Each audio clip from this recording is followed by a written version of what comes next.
Para ahli tafsir mengatakan kerusakan di muka bumi dan lautan itu sebabnya ada dua. Pertama, kerusakan hissiyah, secara kasat mata. Tambang di mana-mana dikeruk. Raja Empat dikeruk juga. Sampai mau hancur sudah. Dikeruk semuanya. Pohon ditebang di mana-mana, batu bara dikeruk. Pokoknya merusak alam dengan hissiyah secara zahir. Jangan salahkan kalau seandainya rusak alamnya gara-gara tambang-tambang seperti itu. Itu daerah mana ya? Apakah di daerah yang dekat Samarinda atau daerah mana? Itu longsor tanahnya. Kalau yang mau dekat Samarinda itu kan ada longsor juga. Daerah dekat Kalimantan Timur, entah daerah Sanga-Sanga atau daerah itu longsor juga, ngeri longsornya. Apa diwawancarai sama orang? Bukan yang di Kilo yang dekat sama daerah mana, tapi masih di Kalimantan Timur, entah di daerah Sanga-Sanga kan daerah mana, enggak paham tuh. Warganya diwawancarai. Bu, Bapak, kenapa ini kok bisa longsor? Bagaimana enggak longsor, Pak? Di bawah itu orang ngeruk batu bara. Tanahnya ini tanah bergerak. Memang jauh.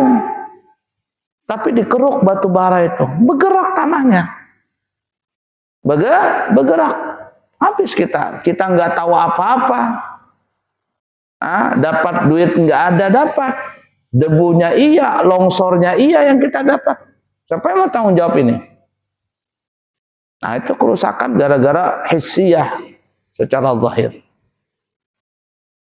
Daerah Semboja itu, kalau kita mau ke dari simpang 338 tuh, apa namanya, mau ke dari mana? Dari Semboja mau ke belok ke kiri kan ke ini mana tuh? Jalan tol. Kalau lurus ke Handil. Lari ke sana itu ada rumah sakit Semboja dan seterusnya itu. Itu kalau hujan banjir di situ. Luar biasa banjirnya. Kenapa bisa banjir? Loh, di atas batu bara, dikeruk, hutannya ditebang semuanya. Larut semuanya air itu. Siapa yang salah? Jangan salahkan Allah Ta'ala, jangan salahkan takdir. Kata Allah Ta'ala, kamu yang rusak. Telah nampak kerusakan di bumi dan lautan, bima kasabat aydin nas. Sebab ulah tangan manusia. Ada dua sebab ulah tangan manusia tadi. Yang pertama hissiyah secara zahir. Kasat mata merusak alam. Yang kedua maknawiyah. Secara makna abstrak. Maksudnya apa itu? Oke, negaranya Masya Allah. Gedung-gedung pencakar langit. Ya, mungkin dia bisa bikin bendungan ini itu. Tapi maksiat di mana-mana. Maksiat di mana-mana. Negaranya, pemerintahnya membolehkan untuk berbuat maksiat. LGBT bebas, zina bebas, judi bebas, khamar bebas. Jangan salahkan kalau Allah Subhanahu wa taala menurunkan bencana alam. Bisa bencana alam, bisa wabah penyakit, macam-macam. Bisa karakternya manusia itu seperti binatang. Bahaya. Itu orang yang di Washington DC itu, yang orang di Amerika itu, orang-orang Indonesia katanya, kalau kami boleh memilih enak tinggal di Indonesia daripada di Amerika ini. Nah, masuk di satu wilayah itu wilayah ya bahasa kitanya itu tempat orang-orang narkoba. Pemerintah nggak bisa lagi nangkapin, kebanyakan sudah. Manusia kayak zombie. Manusia sudah kayak zombie. Narkoba itu sudah bebas di sana. Dan yang paling ngeri obat narkoba itu yang kami tahu pelaka. Tahu pelaka? Jadi kalau minum pelaka itu sudah kayak zombie dia nggak sadar dia. Tahu zombie ya? Zombie itu kan bukan hantu. Filmnya. Itu sebenarnya bukan hantu, tapi itu karena wabah penyakit tuh. Orangnya sudah mati, masuk kuman, lalu saraf-sarafnya berfungsi lagi. Zombie namanya. Lain vampir, kalau vampir kan hantunya orang Cina. Nah, itu. Kalau Indonesia apa? Pocong, kuntilanak, sosor ngesot, babi ngepet, parakang, jenglot, kolor hijau, butuh hijau, banyak banget hantunya di Indonesia ini.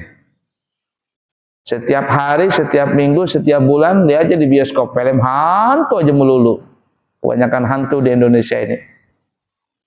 Sudah hantunya banyak, miskin-miskin lagi hantunya. Pakai kolor, pakai celana pendek, mata hitam, rambut panjang, baju nggak ganti-ganti. Hantunya aja miskin, apalagi negaranya. La ilaha illallah. Nah, jadi yang kedua ini maknawiyah, kerusakan secara abstrak, yaitu banyak berbuat dosa.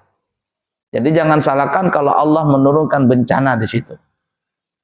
Nah, oleh karenanya yang kita tadi baca kitabnya, bertobat dari segala dosa, berhenti dari segala maksiat. Kenapa? Karena dosa dan maksiat itu mencegah dari rahmatnya Allah turun. Dan salah satu rahmatnya Allah turun itu adalah hujan. Tapi hujan ini bisa jadi bukan lagi rahmat, tapi jadi azab. Ya, minta hujan, ya Allah turunkan hujan, tapi hujannya dibikin kacau sama Allah Ta'ala. Yaitu kayak kisahnya Nabi Allah Nuh alaihi salatu wassalam. Nabi Nuh. Yang dari langit turun hujan, yang dari bumi keluar airnya. Semua keluar. Bahkan wallah alam kisah Israiliyat, tapi nggak tahu di mana ambilan kitabnya, nggak tahu tuh. Cuman orang bahari aja kisah pang, betul tidaknya wallah alam. Kan'an tuh nah, tahu Kan'an anaknya Nabi Nuh. Ya bunayya rkam ma'ana wa la takum ma'al kafirin. Hai anakku, kata Nabi Nuh, Kan'an kesini. Ayo kesini sama abah ikut naik kapal. Tapi si Kan'an gak mau. Qala sa'awi ila jabali ya'simuni minal ma'. Gak mau abah, aku mau naik ke gunung aja. Gak bakalan air ini sampai ke gunung. Aku mau naik ke gunung. Iya betul, si Kan'an naik ke gunung. Akhirnya antara Nabi Nuh dengan Kan'an dikasih ombak besar, maka terpisahlah mereka berdua. Kan'an naik gunung. Kayak orang nonton film tsunami itu, nah kan ada kan film-film tsunami itu kan, pas ada tsunami orang-orang naik ke gunung, gitu kan ya. Si Kan'an begitu juga, naik ke gunung. Tapi sekali lagi, wallahualam benar atau tidak ceritanya ini cuma cerita. Masuklah Kan'an ke dalam goa, mau kencing dia, kencinglah dia. Tiba-tiba kencingnya itu jadi banyak, kelelep dengan air kencing sendiri. Goanya tertutup, dia kencing, tertutup, kelelep dengan air kencingnya sendiri. Tapi tidak tahu di mana cerita itu ambilannya. Cuman orang-orang bahari kisahnya seperti itu, Israiliyat. Nah itu tuh. Ini hujan bukan menjadi rahmat, tapi menjadi azab. Tapi pada dasarnya hujan itu adalah rahmat. Maka jangan kita benci dengan hujan itu. Saya sangat heran ya dengan orang Cina itu. Orang Cina itu husnudzon kepada dewanya itu luar biasa. Coba kalau Imlek apa namanya itu? Gunpace itu, nah pas hari Imleknya itu hujan lebat, banjir, senang dia. Makin lebat hujannya, makin senang. Makin banjir, makin senang dia. Lah kita pas Idul Fitri, Idul Adha hujan. Aduh hujan katanya, nggak jadi ada sholat id. Nggak bisa motong kambing, nggak jadi motong sapi. Kita itu. Tapi orang Cina enggak. Wah hujan. Kalau dia bisa bilang Alhamdulillah tuh hujan itu. Kenapa? Karena dia husnudzon sama dewanya. Kenapa? Oh berarti tahun ini banyak duit, banyak rezeki. Banyak duit, banyak rezeki. Kami di pesantren Nurul Anwar itu, kalau beracaraan, hampir setiap acara hujan. Tahun lalu hujan, cuman tahun ini aja. Sebelum acara itu, kami bilang sama anak-anak, ayo kita sholat hajat, kalian sholat hajat malam ini. Besok kita acara. Banyak tamu datang, sholat hajat supaya jangan hujan. Kalau mau hujan nanti aja setelah acara. Sholat anak-anak hujan, sholat hajat untuk tidak hujan. Alhamdulillah besoknya nggak hujan. Pas sudah mau akhir baru hujan. Nah tapi sebelum-belumnya, mulai pertama pembangunan pesantren, pembukaan awal tuh, hujan lebat, ya Allah banyaknya hujan ini. Apalagi tahun kemarin, dari malam sampai zuhur hujan. Selesai acara, selesai juga hujannya. Saya bilang sama istri, sama anak-anak, mudah-mudahan Allah memberikan kita rezeki banyak.